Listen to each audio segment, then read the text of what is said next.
I know one of the like hot topics lately has been the idea of like the organic, no antibiotics, and all this sort of stuff. And I know that's a very politicized sort of part of what's going on with farming right now.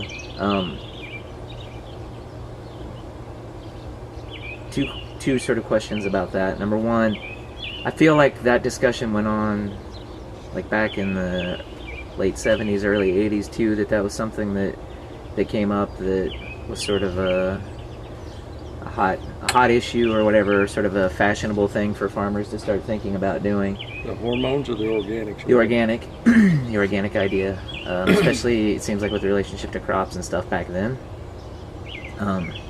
So I guess my question is that something that there's a lot more pressure in the farming community coming from like the public now, or is that something that's sort of always been a discussion that's been going on? And then sort of where do you, like, what are your feelings on people's either understanding or misunderstanding of that, or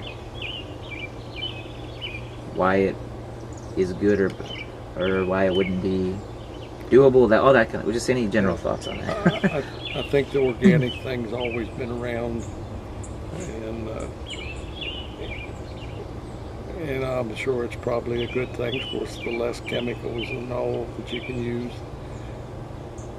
and it's probably a workable thing, but it'll sure skyrocket food prices.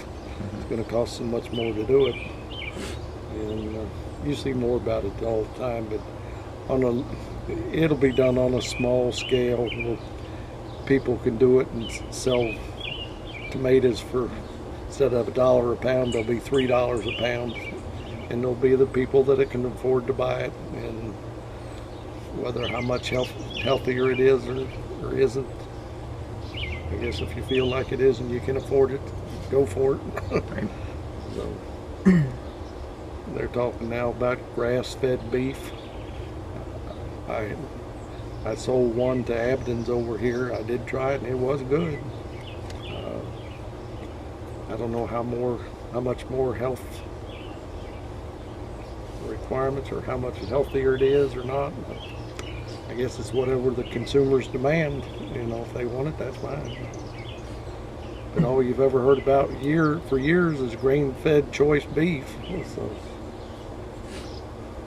I can understand the hormones and stuff, and we've never used any of the hormones at all. But it's just a cheaper way to get more gains on the cattle and stuff. And I guess it's still approved by the FDA and stuff. And until they take it off the market, I guess people use it if they can produce it cheaper that way. Just like they can give shots to these dairy cows and they'll produce 3 times as much as they normally would. And people complain about the shots now. I think most of it's been done away with because people don't want it. So everybody comes up with an idea and they got to try it until they disprove it or find a problem with it.